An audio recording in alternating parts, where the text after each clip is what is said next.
It's been a while since I blinged up my Olivetti machine to be my Pentium 3D gaming machine of choice with a 3DFX Voodoo card. So now it's time to address the sound and to bling that up to make it equally cool. And we've got this little Dreamblaster S2 chip from Shop and some new speakers to test out, and that's what we're going to be looking at in this video.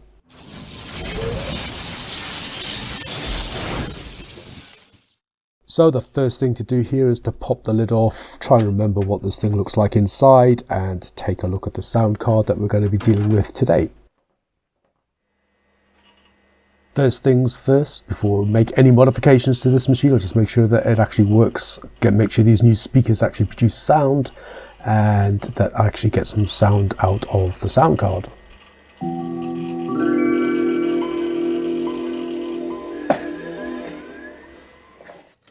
And here we're taking the sound card out of this machine. Now this is a Creative Soundblaster Vibra C based card, uses the CT2505 chip, which uses Creative's own CQM synthesis, so no OPL or anything like that on this thing.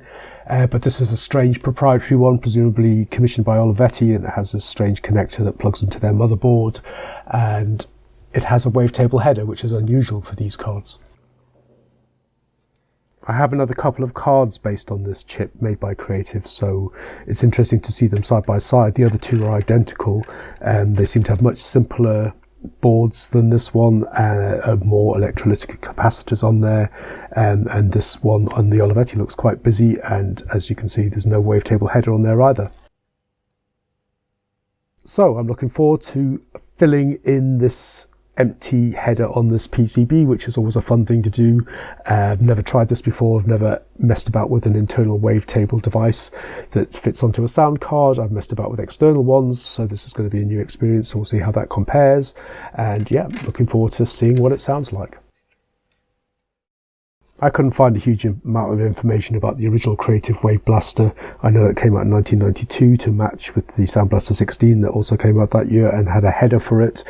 I found this advert in an old magazine. I guess it was a fairly niche thing at the time. I don't remember much about it personally, but you can see here that you could buy your Soundblaster 16 for £72, and it would cost you another £105 to get the Wave Blaster to go with it, so it wasn't an insignificant investment.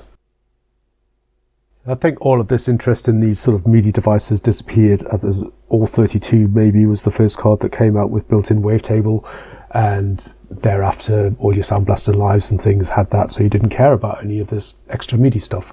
But there's always been a demand from enthusiasts, I guess, and some companies, I think Teratech released one in the mid-2000s, and now Shop pick up the baton and continue to produce these kind of devices. So here we've got the Dreamblaster Synth S2 General Midi daughter board, which is the one that I bought for really quite a dramatically cool price when you consider how much the original cost. It's got a whole bunch of details about the sound set based on this Dream SAM2695 low-powered chip synthesizer with effects and a built-in codec. So yeah, looking forward to it. Should improve things no end on this card. So I guess without further ado, all that remains is to stick this damn thing in here and let's see what it sounds like.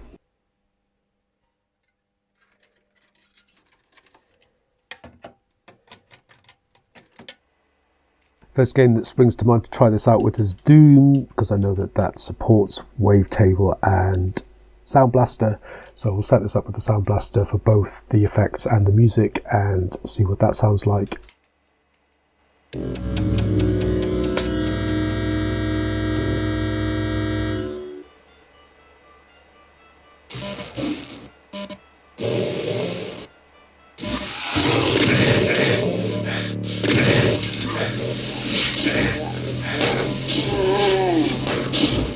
And now to try it again, only this time we're going to use the music setting to Wave Blaster rather than the Soundblaster, so we should see some kind of improvements here.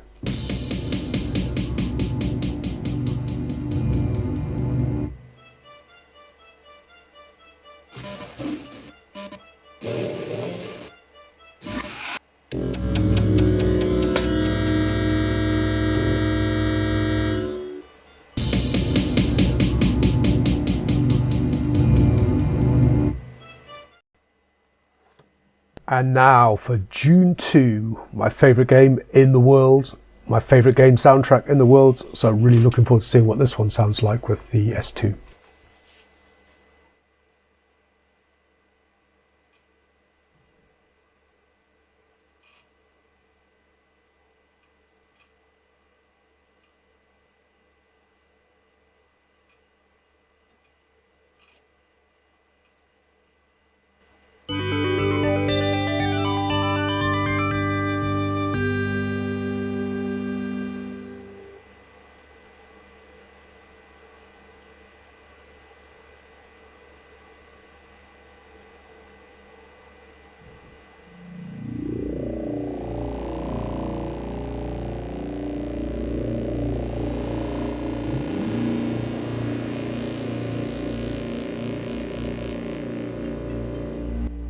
Yes, this card has the infamous Midi hanging note bug. And then we'll do the same thing again, only this time we're going to enable general Midi. Actually, it's not general Midi on June 2, it's the sound canvas setting that we're using here.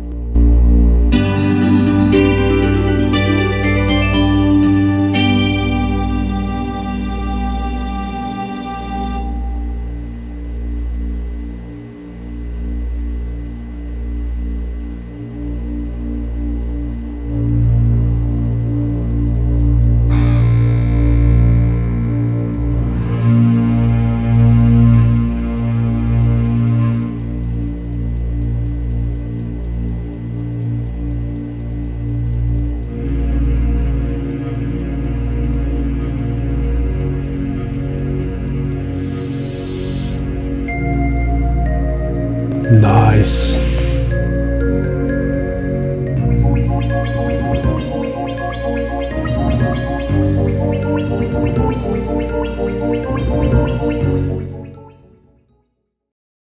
So that was a couple of DOS games, but I had to do it through the camera, microphone and the speakers, which wasn't the best way to get the full effect.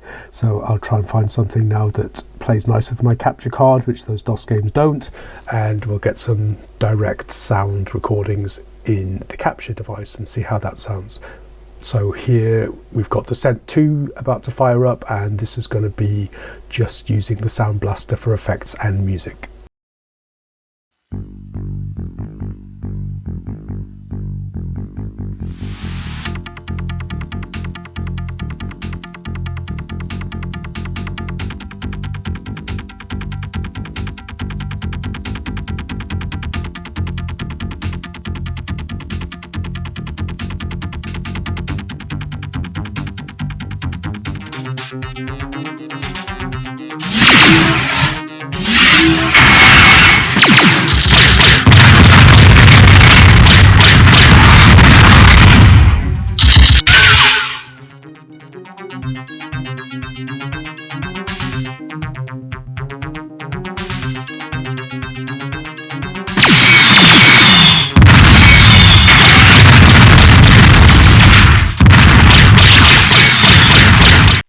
And now the same again, only this time choosing general Midi for the music.